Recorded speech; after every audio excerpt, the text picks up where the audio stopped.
Welcome back to Hamtopia, ladies and gents, or whoever is joining me today. It is Sunday, the 12th of April, and we are continuing on with chapter 21 of The Reaper and the Scribe. In medieval times, Jamie Winters was going through all he had learned about ancient tools, and more importantly, about how to use them. He still didn't know why he needed that knowledge, but gone was the not wanting to know about it. Once Jamie had seen 16th century technology wielded by his stand-in father, John Parkin, his interest spiked because now he could see for himself just how phenomenal the Industrial Revolution was. He had seen it in books, but he had been witnessing the hard toil that industrialization replaced. Jamie was eating his lunch of bread and cheese while sat on his handcart when the 16th century incarnation of Laura Dinsdale arrived to share his lunch. "Hello, lover. I have some sad news," said Laura. "Oh dear, what's your news?" "I have to go away with my granddad for a while. Will you wait for me?" "You know I will. I love you," said Jamie. "Such words that you use," said Laura. "How long will you be gone?" asked Jamie. "My granddad says about a week." "Well, I will be waiting, and everything will be as if you had never left," said Jamie, as he realized that this probably meant he was about to leap another century. Both Laura and Jamie enjoyed the rest of Jamie's lunch and made plans for Laura's return.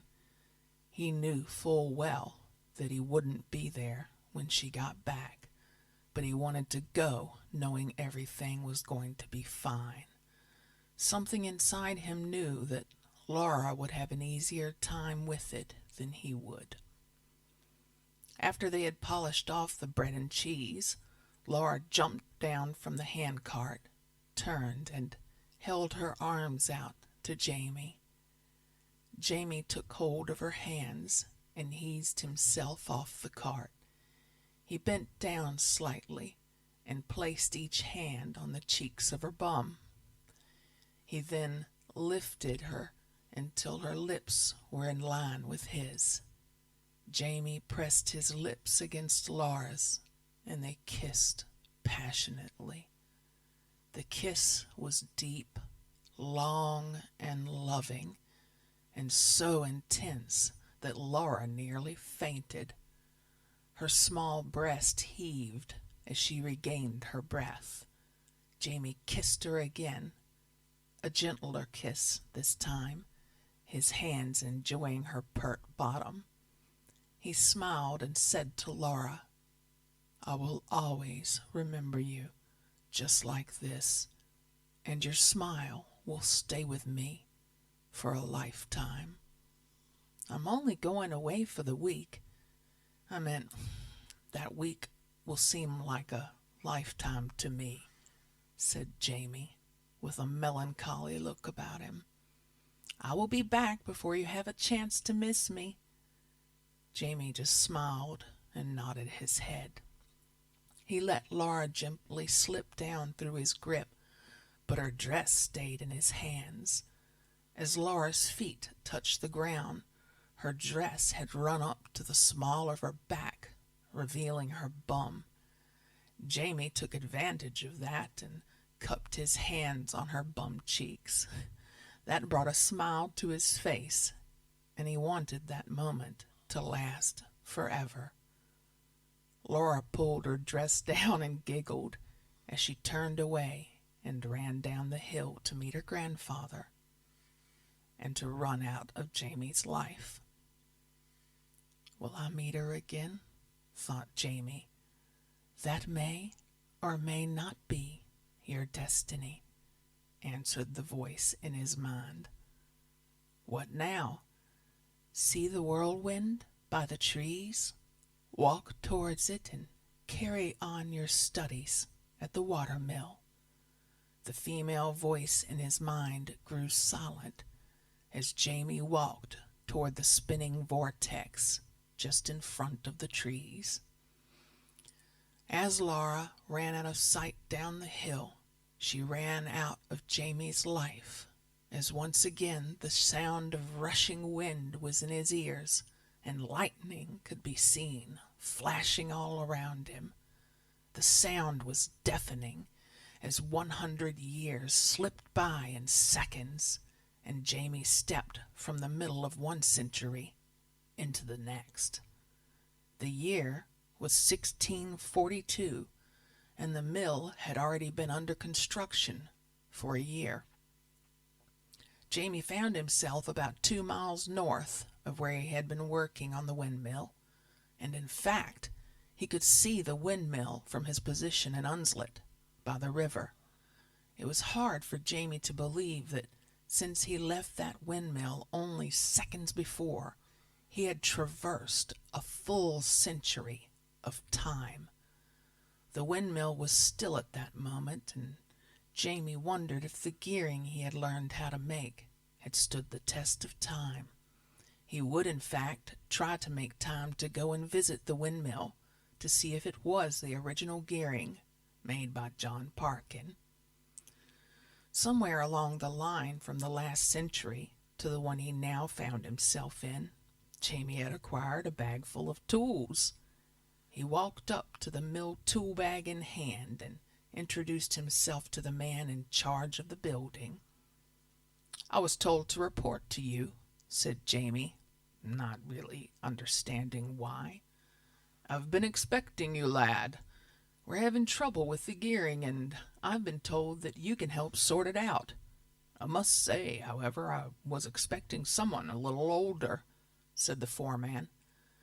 "Judge me on my work, not my age," said Jamie Winters with a certain confidence about him. "Aye, lad, I will do," said the foreman. Jamie walked over to where the water wheel had been fitted and almost instantly saw the problem. The teeth on the gears were too small, and there were far too many of them. Jamie asked the workers that had built the gearing what was happening. "The main drive shaft begins to twist. Then the end that holds the cog spins too quickly, which seems to break the teeth of the cogs," replied one of the men that was working on that piece of equipment. "Who is the main craftsman?" asked Jamie. "That would be you, sir. Arnold Arkwright was killed last week when the previous drive shaft snapped under pressure." "I see. Well, we had better make a start dismantling this arrangement. It simply won't do," said Jamie, taking charge. "What's wrong with it?" asked another worker. "Clearly, this arrangement is unsafe, as the last person in charge, poor chap, could testify, if he was still here. Take it all down while I make plans for its replacement."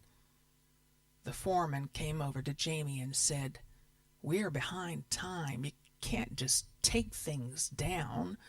Do you have any idea how long it took to build that?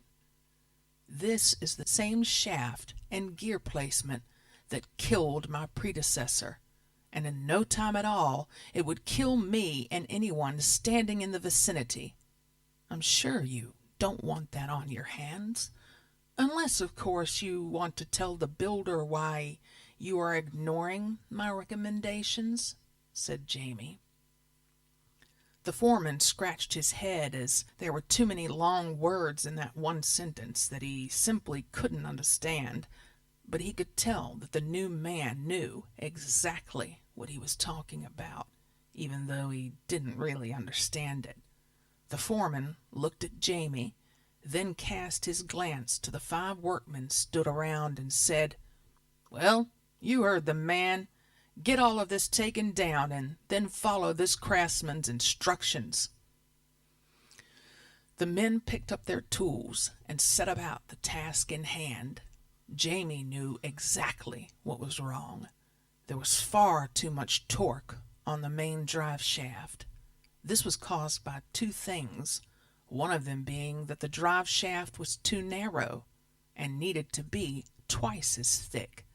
The other was that the drive shaft was too long, and this was the main reason for the whiplash that was causing the teeth on the cogs to shear.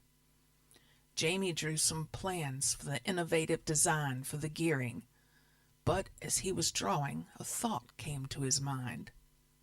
What if I'm messing up history by doing this? History will show that the man that was brought in to finish this work came up with this idea. Fear not, Jamie Winters, for this is not your idea.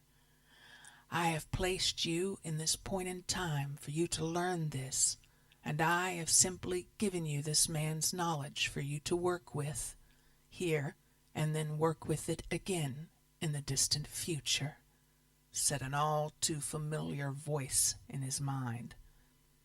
I was good enough for Jamie, so he settled down and drew up his plans as the workmen dismantled the old device. In the 21st century, a flatbed truck with a crane fixed to it, carrying a porter cabin, pulled up outside of Laura Dinsdale's house. The driver knocked on Laura's door and informed her that her new office had arrived and asked where she would like it placing. Laura and her two children had spent the previous evening readying a place in the garden for it, and she showed the driver exactly where she would like it to go. The wagon was driven around to the back of the garden, then pulled up. He dropped the steadying feet and then swung the crane into action. After the 4 slinging chains had been fixed to the 4 loops on the top of the cabin, he worked the levers on the crane dashboard and hoisted it into the air. It didn't take long for the 8-foot wide by 20-foot long cabin to be resting on the wooden slats that the driver had strategically placed under the cabin. He undid his chains and retracted the crane back into its position just behind the driver's cab. Jumping down from the flatbed, he opened the passenger door of his cab and took out a clipboard. Walking over to Laura, he said, "Here you go. These are the keys to your office. Sometime this afternoon, Jim Crossley will call to connect the cabin to your electricity supply, and then you will be all set to go. Could you sign to say you have received it and that I was on time, please, Miss Dinsdale?" Laura happily signed the man's form, and he made his way back to his wagon. Laura placed one of the keys into the lock of her new life and turned it anti-clockwise. The lock opened with a gentle click, and she turned the handle and walked inside. In keeping with the way Alice Winters Chambers liked to run things, the office was very functional but short on luxuries. The desk was large enough to hold her computer and everything else she needed, and the chair was comfortable. It wasn't a deeply padded, soft leather executive chair. It was a comfortable office chair, the exact same as the head of the company had. Everything was built on cost-effectiveness and functionality. When she last worked for the company, Alfred Winters liked to have antiques and superior quality furniture about him. However, as soon as Laura began to read the folio on her desk, it became apparent that the profits from the company were now being used in a unique way. It also greatly pleased her how the money was being spent. The plight of the young homeless people in Leeds was getting worse, and now it seemed someone was standing up for them. Laura read the dossier from start to finish, and as she put it down, she felt that she was becoming part of something special, and a smile came to her face. Within an hour, the electrician arrived, and by 6 p.m., Laura's new office was up and running. In another realm of existence, the goddess of nature surveyed how things were going. Everything had been completed in the 16th century. The windmill technology had been placed into the mind of Jamie Winters, and Laura Dinsdale had been marked and recognized in the 21st century to take her place by Alice Winters Chambers' side. Jamie had moved forward to the 17th century and had taken his place at Thwaitgate Watermill. Alice had begun the building work to lay a foundation of the immense amount of work there was to come in the not-too-distant future. In the 19th century, things were going perfectly to plan, as Albert Winter's canal boat Lightning was in 2 halves and ready to accept the steam engine that John Winters had built. More importantly, Albert's daughter Alice had discovered the steam locomotives her brother John had waxed lyrically about over the previous 5 years.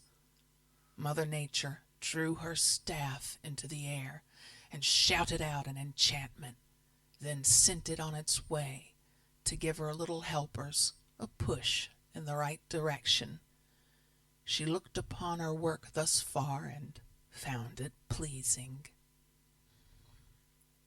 Chapter 22.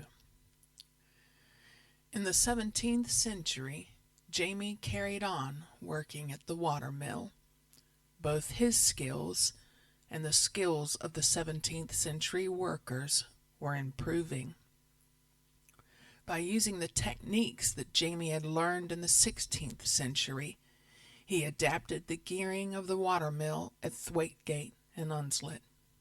Jamie worked solidly throughout the week, helping them build and gear the intricate workings of that state-of-the-art, for its time, mill. Sunday came around, and Jamie decided to go up to the old windmill to see if it was still the same as it was a century ago. It was a beautiful day, and the route would take him past the cemetery that was still around in the 21st century. He walked up the dirt path that in his time was called Pepper Road. The S-bend at the top was not as pronounced, but it was still there as he walked on past the graveyard on the left-hand side. On the right-hand side of the road were just open fields and not a continuation of the graveyard or, of course, the motorway, like in his own time. A strange feeling befell Jamie as he walked by the cemetery, but he paid it no mind and carried on up the hill. In front of him stood the windmill that he had worked on only last week to him, but to the rest of the world a full century ago. Jamie walked up to the mill, noticing the sails were not turning as he tapped on the door. A small, balding man came to the door and asked if he could help. Jamie smiled and took off his hat and said, "Good afternoon to you, sir. My grandfather worked on the rebuild of this mill 100 years ago, and I was wondering if I might come in and have a look around to see his work." "I suppose that would be okay, but I can't show you the mill grinding the wheat due to a problem that I can't seem to work out," said the miller. "Maybe I can help. I have experience in this type of mill. In fact, have been building gearing that is very much like yours, as I'm still using my grandfather's methods," offered Jamie. "But it is Sunday. Surely your one and only rest day. Are you sure you want to spend it with me and my mill?" asked the miller. "I really have nothing else to do today. I may be looking up old friends of my grandfather, but I can spend an hour to see if I can help you," said Jamie. "In that case, come inside and we'll show you what I think the problem is. Maybe you can shed some light on it." The miller and Jamie stepped inside. The whole place was dusty and quite dingy, but Jamie's eyes soon adjusted to the light. It was hard for him to believe that in his world, only the previous week, the oak was still green and everything was brand new. Now a century of dust, hard toil, and wear and tear had befallen the building.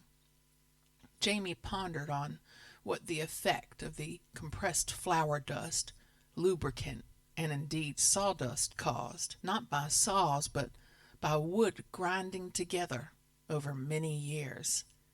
He asked the miller about the bearings.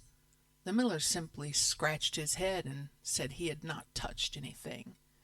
He had merely engaged the sail and the millstone, and it worked perfectly until a few days ago, when everything just came to a halt. He told Jamie that he was waiting for the owner to come, but he was out of town and might be a week or two before he returned. The problem was, it was harvest time, and the sacks of wheat were building up. After Jamie's conversation with the miller, he quickly realized that the bearings would have seized and would need freeing. He made his way upstairs to the two main bearings on the shaft from the sails to the down shaft, and sure enough, they were seized. To his amazement, set on the floor were two replacement bearings made by the man he had worked with only a week before. They were covered in a century's worth of flour dust, but it didn't take long to clean them, nor did it take long for Jamie to replace them. He found the same scenario with the down shaft, so within an hour Jamie had freed both shafts within the windmill. The miller came up to Jamie and gave him a mug of ale and some bread. "Do you think you will be able to do anything with it? By the way, I don't know your name," said the miller. Jamie had to think quickly as he said, "Parkin. My name is James Parkin. If you would just care to pull on that lever, you might be surprised." The miller looked slightly confused, but did as he was bid. To his surprise, his mill burst into life. The sails began to turn under the power of the wind, and the gears between the drive shaft and the down shaft engaged, making the down shaft turn the millstone. "My mill is working! How did you do this? Wait a minute! You said your name was Parkin. Of course! You said your grandfather rebuilt this windmill. You clearly have his skills. How can I ever repay you? I have no money." "You might know my grandfather's friends. You could tell me what might have become of them," said Jamie. "Of course. Tell me their names." My grandfather spoke of Laura Dinsdale. Laura Dinsdale left the village with her grandfather to help him do some work. She was gone a lot longer than she was meant to be, and during the time she was away, the unfortunate boy she was going to wed died. She was devastated and told many people that the week before she left had been the best week she had ever spent with him, and the best week of her life. 4 years later, she met someone else and they married. She had 3 children and 5 grandchildren. She lived a long life and now lays in the cemetery just down the road. In private times, she never forgot the one that she had lost and spoke of him quite freely. "You seem to be well informed about grandfather's friend." "I should be. I am the youngest of those grandchildren. My name is Fred Smith." "Wow! That's unbelievable! It's a pleasure to meet you, Fred."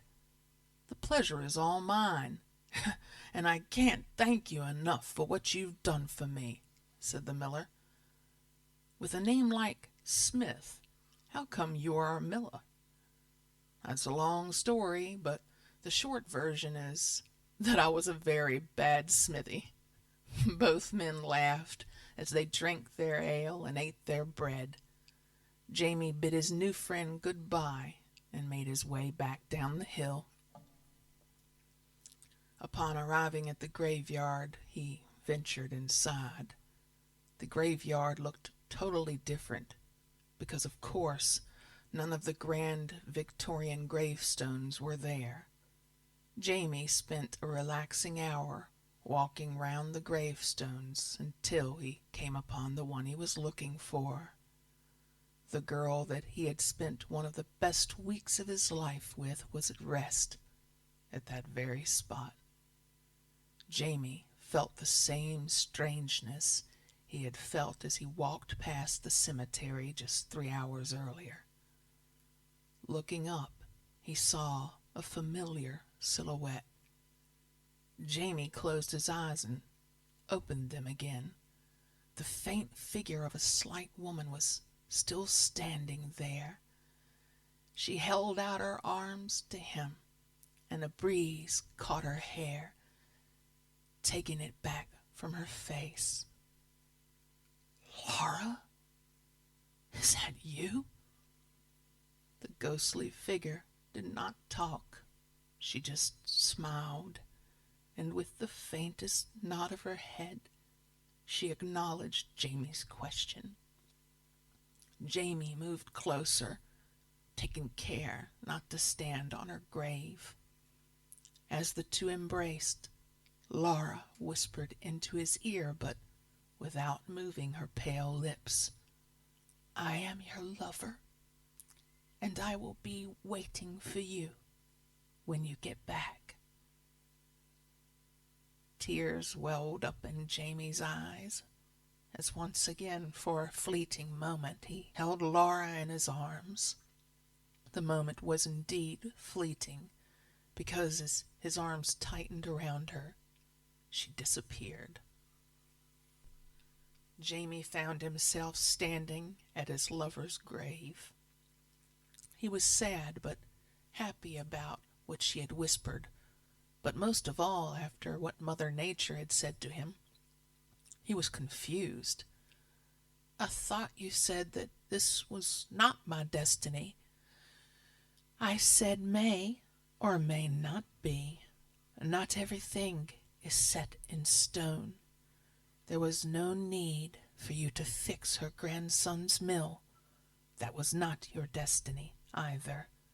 You did that act out of kindness. Consider this a kindness returned. Understand this, Jamie Winters. What I give to you alone." The voice of Mother Nature disappeared from his mind. She left him elated. Jamie's heart burst with enthusiasm as he made his way to the cemetery gates. By the time he had arrived at the gates, he found he was running, and as he ran straight into a swirling vortex. That reassuring, twisting mode of travel delivered him back to the best privately run preserved railway in the world. This time, however, Jamie wasn't running to the cellar to find treasures from the past. The treasure that he was hunting this time was most definitely in the here and now, and he was going to find it. Jamie took out his phone, which now showed a full signal. He tapped his sister's quick dial button and awaited her answer. Alice Winters Chambers was delighted to see her brother's name light up on her phone, and she quickly answered, "Hello, you. I hope you have had an interesting time." "Alice, I need to ask you a question." This sounds exciting. Go on. Ask away." "Do you remember the name of the woman who was our father's secretary? You know, the one he said he couldn't do without, the one who left to have a family." "That's a very strange question to be asking me now." "How so?" Before I answer that question, why do you need to know suddenly? I need to try and find her, but first I need to make sure of her name. Where have you been for the last 2 weeks, Jamie? Has Freddie not been in touch with you? Let's just say I have been traveling again. I've found out one or two things, and I would just like to get in touch with this woman. Do you mean traveling like the last trip we went on together? Indeed, I do, and I will explain it all when I see you, but right now I need to know that woman's name. I think I may know her, and if she's the one, I really do need to find out where she is. Laura Dinsdale. I knew it! I knew I'd heard that name before as soon as I heard her say it. Now I just have to find out what happened to her after she left and try getting in touch with her. This is Freddie and I all over again, isn't it? I don't know, sis. As I say, I will explain everything when I see you, but I'm going to have to go now and try to find out what happened to her after she left the company. Where do you keep the company records? The company records that you're interested in are in my head, and all the details you require I have. I don't understand. Laura Dinsdale became my PA only last week. I need help with what I'm doing, and for some reason I got Freddie to ask Laura to come back. Last week, you say? That was when we parted. I'm not quite following you, Jamie. Never mind. As I said, I will explain it all when I see you. Can you send me your details in a message, please? Consider it done. I want to know everything when I see you. I will call over tonight if you'd like and have a chat with you and Freddie. Not possible, I'm afraid. I'm in London.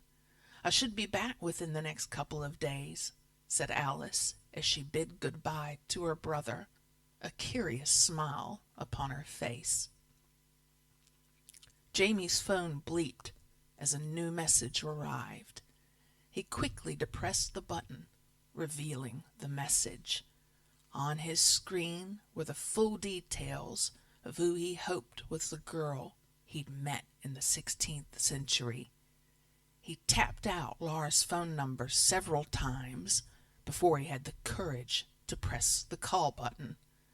When he did pluck up the courage to make the call, he put the phone to his ear, but all he could hear was an engaged tone.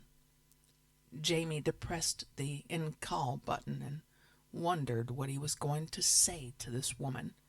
He could hardly say, "Hello, Laura. We met in the 16th century, and now I'm back. Do you fancy having a coffee with me?" Jamie knew he had a lot of thinking to do before he made that call. So maybe it was a good thing that Laura's phone was engaged. In the 19th century, the much-talked-about day had arrived. Albert and Doris had to move out of their beloved canal boat, Lightning. John Winters knew this was going to be a difficult day, so he had told the workforce to stay away. Albert and Doris had lived on their canal boat all their married life, as Albert had taken charge of the vessel just 1 year previous. Alice and young James had known nothing else but life on that boat. All the family's belongings fit easily onto a small handcart. As the family was loading the handcart, Kevin Moyles, the blacksmith, arrived to collect the rest of Toby's harnesses. Kevin stayed to help his friend John, as pushing the handcart was easy for the powerful arms of the young blacksmith. For the moment, they were not moving far. In fact, they were moving on to an empty boat just 100 yards further up the canal. Doris and Alice had already been to the new canal boat and had given the galley a thorough cleaning. It had been cleaned, but wasn't up to Doris's exacting standards. When the men arrived with their possessions, the galley looked pristine. I don't like it, said Albert as he sat down. John looked at Alice with a wry smile and said, You don't like what, father? The galley, the boat, or having to move out for a few days? All of it. A man my age shouldn't be changing things this late in life. It's only for a few days, Dad, comforted Alice. I know that. Just leave me be. Doris looked over at her two eldest children, and with her head motioned them to take young James topside. When the three siblings climbed out of the galley, Doris took Albert's hand and said, Albert, we have been together for a long time, and I have always done everything you've asked of me. There's no denying that you're a fine woman, said Albert. Now, you listen to me. What these young'uns are doing for us is going to be wonderful. As they say, we won't be in this boat for long. You will be back on board Lightning before you know it. And besides, one day in the not-too-distant future, you will have to retire from your boat. I suppose you're right. It's only for a brief time, but it feels strange, lass, not being on my own boat. We will soon be back, as you say, and things will return to normal as they should be. As for retiring, I'm not thinking about that just yet. Albert, this is a young man's game, and sooner or later you're going to hand over the reins to Alice and James. This is partly what this is all about. We have worked hard our entire married life.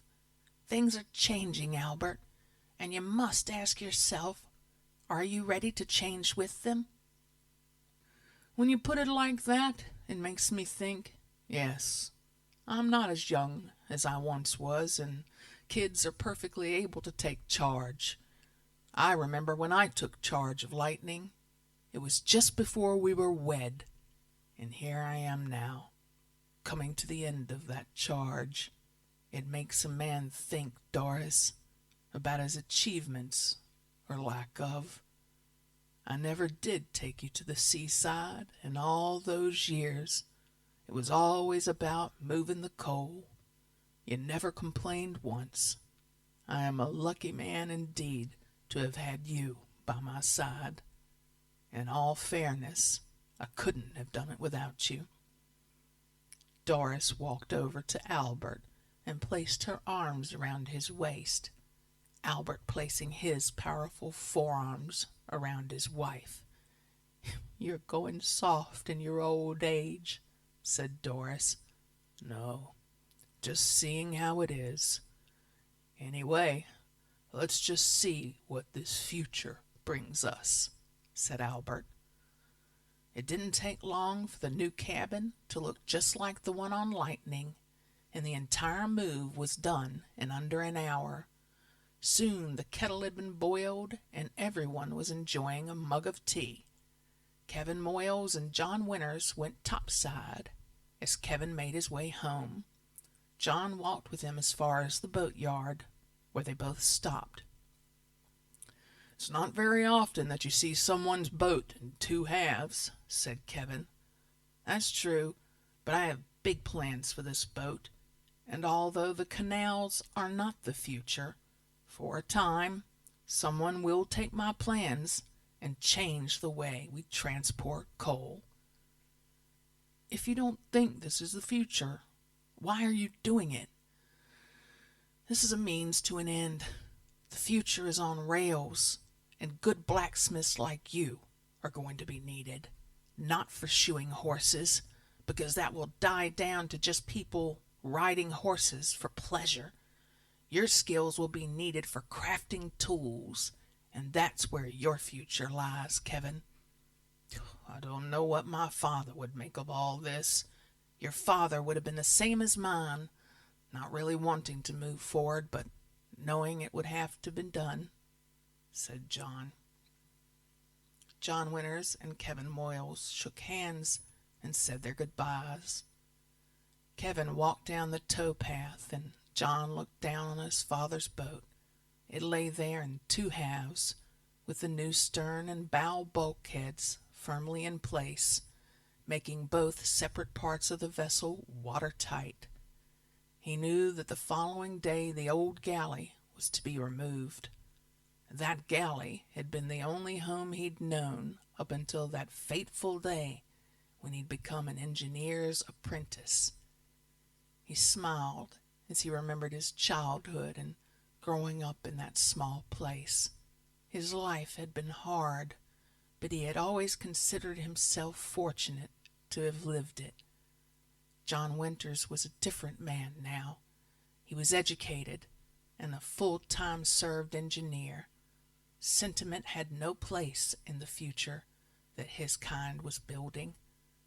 But as he stood there, his thoughts were torn between the engineer of the now and the happy child of old. John knew it was the engineer's hat that needed to be worn, as his old life, although the happiest time of his life, was long gone. If the future for this family was going to be achieved, it had to be achieved with the steely-eyed vision of a modern engineer surfing the waves of the Industrial Revolution. He made his way back to the factory and to his home. Monday dawned, and the workforce returned to the boatyard. Working in pairs, they began to remove the rivets holding the galley bulkhead and the stern deck. This was very loud and tedious work, but it needed to be done. Once the bulkhead and deck were removed, the bolting points for the combined engine and boiler were riveted into place. The boiler and the engine had arrived 2 days prior on Saturday morning. That arrival heralded the removal of the family. A steam crane had been introduced to the boatyard some 10 years prior, and its powerful jib now swung into action.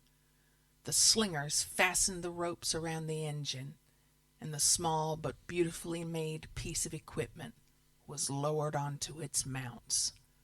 4 large nuts were tightened onto the retaining bolts, and the important piece of equipment was fastened in situ. Once in position, the rest of the stern could be worked on.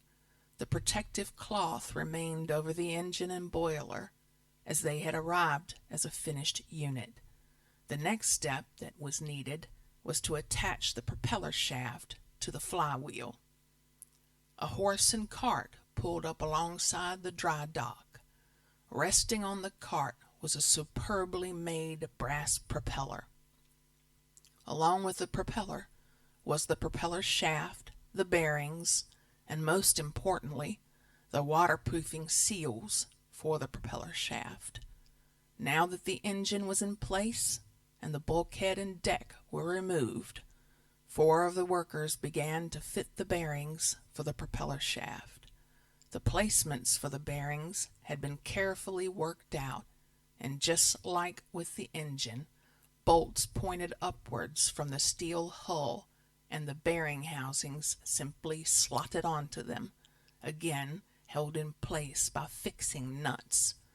This work was moving along quite quickly, but that was thanks to the very large amount of arduous work that had been done 2 weeks prior in preparation for that particular day. By the end of Monday, the engine and boiler were in place. The propeller shaft bearings and propeller shaft were also in place. The hole that was made for the propeller shaft to fit through had been made watertight, and the propeller was fixed to the propeller shaft. The workers all went home after a good day's work, and John Winters surveyed the progress thus far, happy that everything was exactly where it needed to be. John returned to the factory. During that Monday, while the work on the hull was going on, Alice had spent the day at Marsh Lane Railway Station. She had been checking on the types of goods being moved by the locomotives. Having already decided that more than coal could be transported, she had found excitement in just how many different commodities were already being moved around the country by the new railways, and her head was filling with ideas. In the station complex was a small building. It was unused and slightly disheveled. She looked inside through one of the broken windows. A smile came to her face as a thought entered her head. If she had one of John's locomotives and young James could drive it with 2 or 3 wagons, I would be able to run the whole thing from this little building. Another thought entered Alice's head. You are thinking the right way, Alice. Hold on to that thought and let your brother John pave the way. The female voice then disappeared from Alice's mind. She looked around to see if anybody was talking to her, but realized it was the voice she had heard before, simply letting her know that she was on the right track. Tuesday morning arrived, and this time John had young James with him. They were going to fire up the engine and test the propeller. As James was going to be the man in charge of this equipment, John thought it only right and prudent that he should be there at its inauguration. He turned to his brother James and quietly said, "Okay, James, show me what you've learned. The boiler is fully linked up with the engine, but as you can see from the dials, the boiler is dry. Over to you now to place the right amount of water that your boil requires to gain steam." This is what James had been looking forward to, and he was ready. He had listened to every word that the man who had been teaching him had said. Although James could neither read nor write, his ability to take things on board by listening was second to none. He undid the valve from the water tank and let in the precise amount of water that the boiler needed. He made a small fire in the firebox, and when it was going properly, he added extra coal. Once the coal was lit, James spread it across the fire grate and added more on the top of the embers. Slowly, the steam pressure gauge began to rise. When it reached the allotted pressure needed, he looked towards his brother John for permission to pull the lever to connect the flywheel to the propeller shaft. John nodded his approval. James took his rag and, wrapping it around the hot lever's handle, he then pulled it towards him. Effortlessly, the propeller burst into life. A smile came to James's face, the satisfied smile of a job well done. He again looked towards his brother, who was wearing the exact same smile. A nod of his brother's head was the only encouragement James needed, and he then ran the propeller for an hour, as per the engineer's request. While the engine was running and the propeller turning, James kept lubricating the working parts, just as he had been shown. He was listening to the engine, and every now and again would ask the people around him to shush if he thought the engine made a slightly different sound. He was soon satisfied that the different sounds he was hearing were simply ordinary sounds that his new engine was making. Like any good engineer, James made a mental note of each one of those sounds, so he would always know that his engine was working to the exact parameters that it should be. After an hour's running, James's brother John told him to power down and bring the engine to idle.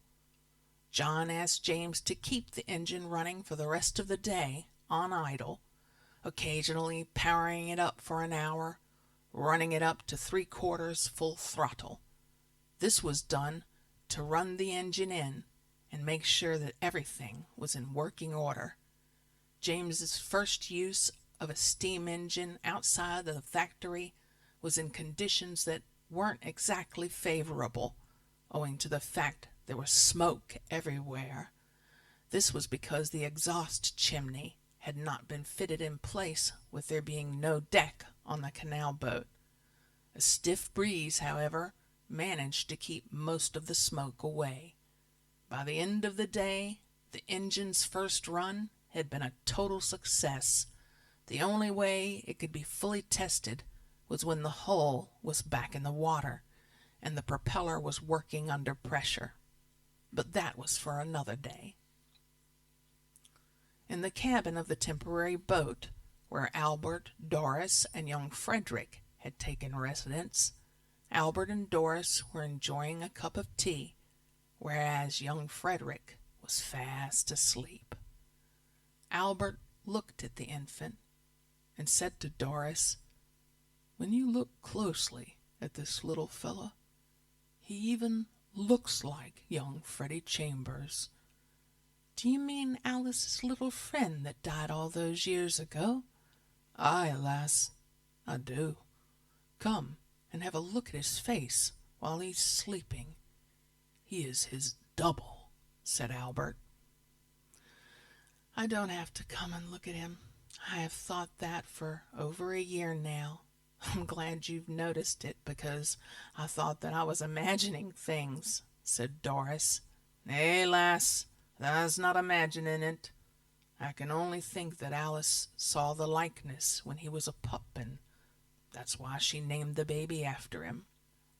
"Yes, I suppose you're right, because there couldn't be another explanation, could there?" "Nay, lass," said Albert. A night of broken sleep for Albert followed, his mind unable to switch off as he lay in a strange cabin. His mind was going over what lay ahead.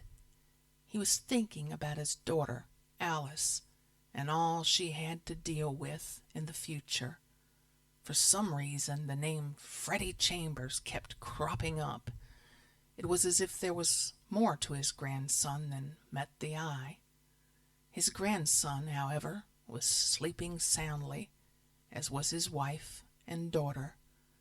Another difference about the boat that he lay in was the absence of his son James. He had long since been used to his son John no longer residing with them, but this was different. This was his youngest, who had now moved out. Albert cast his mind back 5 years and recalled the voice he once heard. Albert had never mentioned that strange voice that resembled a family member to anyone, not even his beloved Doris. He didn't really understand why he was thinking about it at that moment in time. Just before his eyes closed to give him the sleep he so desperately sought, another voice came to mind. "Albert Winters, hear me now. The winds of change will blow your family in a different direction. You have worked hard and accomplished many things. The main thing you have accomplished will happen a century and a half after you pass over. Your actions have guided many, mostly people you haven't even met, people that aren't even born yet. I don't expect you to understand this that I am telling you, but I want you to do one more thing for me. I want you to stand down now and live out the rest of your life with your wife and your grandson. Your daughter will be too busy to bring up the child properly. This is your task now, Albert Winters. The time you have left to walk this earth is the time you must instill your being into that child. Soon, Mr. Atkinson will call upon you. Do not fear your passing acquaintance with him. Your children have good futures in front of them, as do theirs. Sleep now, Albert Winters. Your work here is almost complete. The female voice in his head ceased, and Albert Winters finally fell into a deep sleep.